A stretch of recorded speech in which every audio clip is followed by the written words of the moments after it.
ওমানে দীর্ঘদিন ধরে বন্ধ থাকা বাংলাদেশি কর্মীদের ভিসা খুব শীঘ্রই পুনরায় চালু হতে যাচ্ছে।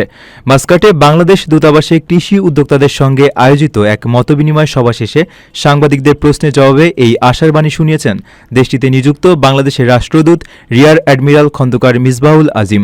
আমাদের বাংলাদেশ সরকার এবং বাংলাদেশ দূতাবাসের সার্বক্ষণিক ঐকান্তিক প্রচেষ্টা আছে যেন আমাদের সকল সেক্টরে ভিসা আমাদের বাংলাদেশিদের জন্য খোলা থাকে। আমাদের এখানে কিছু কিছু সেক্টরে খোলা আছে, কিন্তু সকল সেক্টরে খোলা নেই। বিশেষ করে আমাদের কতগুলো উল্লেখযোগ্য সেক্টর যেখানে আমাদের বেশ কিছু প্রবাসী কর্মীরা এখানে আসেন, কাজ করেন, সেগুলো এখনো ওমানে বন্ধ আছে। এ বিষয়ে আমাদের সার্বক্ষণিক কূটনৈতিক যোগাযোগ আছে ওমান সরকারের সঙ্গে। ওমান সরকারের যে বিভিন্ন উন্নয়নমূলক কর্মকাণ্ড আছে এগুলো সম্পন্ন করার ক্ষেত্রেও বাংলাদেশিদের যে অবদান সেগুলো বিবেচনায় আমি মনে করি যে ওমানে বাংলাদেশিদের জন্য সকল সেক্টরে ভিসা আবারও ওপেন হবে বা খুলে যাবে। এর আগে দূতাবাস প্রাঙ্গণে ওমানে কৃষি খাতে কর্মরত বাংলাদেশি উদ্যোক্তাদের নিয়ে এক বিশেষ মতবিনিময় সভা অনুষ্ঠিত হয়। সভায় সভাপতিত্ব করেন রাষ্ট্রদূত খন্দকার মিসবাহুল আজিম এবং সঞ্চালনায় ছিলেন দূতাবাসের প্রথম সচিব আসাদুল হক।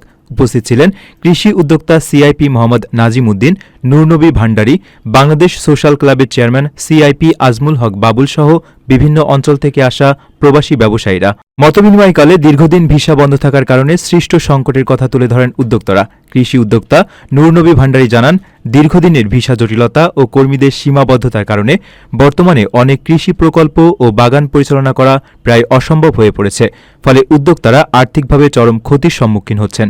ভিসা প্রক্রিয়া স্বাভাবিক হলে দেশ থেকে দক্ষ ও পরিশ্রমী কর্মী এনে কৃষিখাতকে পুনরায় সমৃদ্ধ করা সম্ভব। অন্যদিকে সিআইপি মোহাম্মদ নাজিম উদ্দিন ওমানের কৃষি খাতে বিনিয়োগ ও সম্প্রসারণের বিপুল সম্ভাবনার কথা তুলে ধরেন।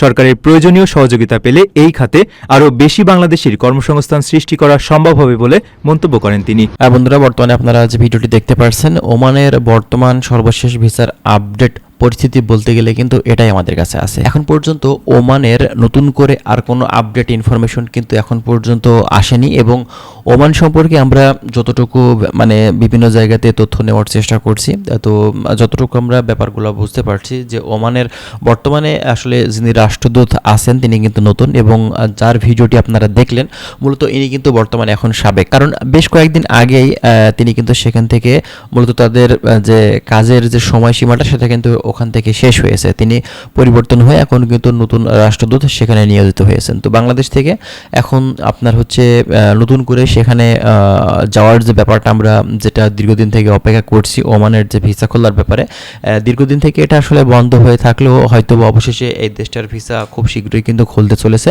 আমরা এতটুকু আশাবাদী। বাংলাদেশ গভর্নমেন্ট এবং আমাদের প্রবাসী কল্যাণ মন্ত্রীর কাছে তারা কিন্তু চেষ্টা করছে যে ওমানের বাজারটা যেন খুব শীঘ্রই ওপেন হয়, এ ব্যাপারে তারা কিন্তু কাজ করছে। ঠিক আছে, তো আপনারা যারা ওমানে ঢুকতে চাচ্ছেন তাদের জন্য কিন্তু বড় সুসংবাদ এটাই যে দীর্ঘদিন থেকে আমরা বড় প্রতীক্ষার পর কিন্তু আবারও এই দেশটা যাওয়ার কিন্তু সুযোগ পাবো, আর সেটা কিন্তু আমরা এই মাসের ভিতরেই কিন্তু আমরা নেক্সট মাসেই দেখতে পারবো। এই মাসে আর 2 দিন সময় আছে, এর ভেতরে কিন্তু কখনোই সম্ভব না ওমানের ভিসা ওপেন করা। তো হয়তো বা ইনশাল্লাহ নেক্সট মাসের প্রথম সপ্তাহে বা প্রথম 10 দিনের ভিতরেই কিন্তু ওমানের ভিসাটা ওপেন হতে পারে। তো তারপরও আমরা কিন্তু বিস্তারিত ধারণা যতটুকু বা তথ্য যতটুকু পাচ্ছি সেগুলো আপনাদেরকে দেওয়ার চেষ্টা করছি। আপনারা যারা ওমান সংক্রান্ত তথ্যগুলো প্রতিনিয়ত পেতে চাচ্ছেন অবশ্যই আপনারা আমাদের চ্যানেলের সঙ্গেই থাকবেন। ভালো থাকবেন। আল্লাহ হাফেজ।